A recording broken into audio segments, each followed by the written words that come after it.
our jails are being overrun. I want to get out. I want to get back to my family. I want to get back to my children. I just want to get help. They sit in jail, and I think fall through the cracks. 30 years ago, that jail downtown was big enough, and now we need that jail over here.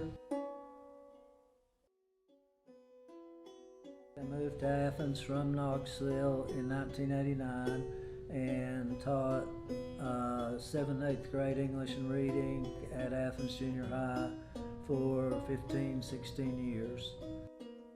You know, when I left teaching, what I didn't understand is how much I would miss the kids.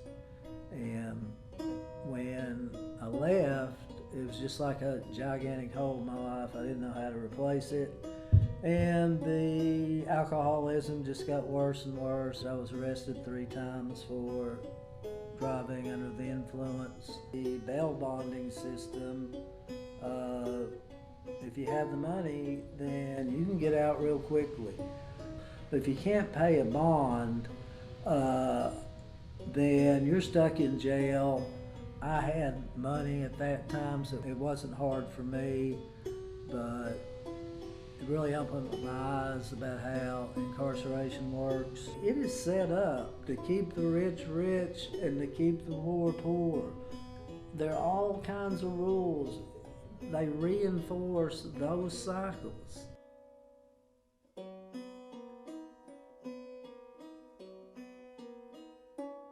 Of the 10 counties in the United States that have the highest rate of opioid addiction, 3 of those counties are in Tennessee. What you're seeing in Athens right now is a lot of the pain clinics have closed. Pills are harder to get.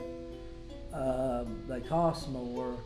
Then you have the unintended consequence of heroin and fentanyl.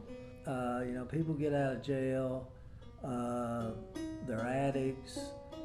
We let people out and there are no services. It's when it comes to mass incarceration and to addiction, people say that can't happen to me.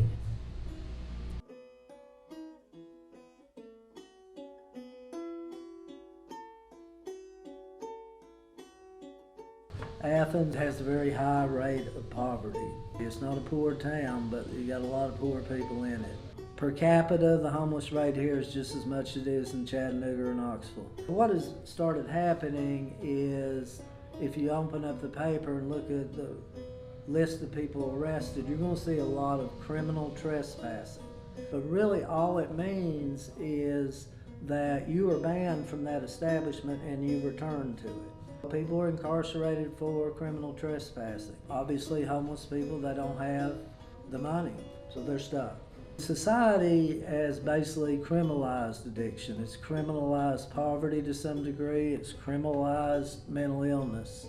When a society sets people like that up, where it doesn't offer a hand up, only a cycle of incarceration and homelessness, then we're throwing lives away. Lives have had a lot of value. My track coach used to say you learn a lot more by losing than winning. And I've learned more from being an addict in recovery than I learned from getting a master's degree. I've learned more from that than from anything else in my life. You know, I know from doing free lunches and being in 12-step meetings that a lot of people's lives who are being discarded, who face an uphill battle that most of them are not going to make,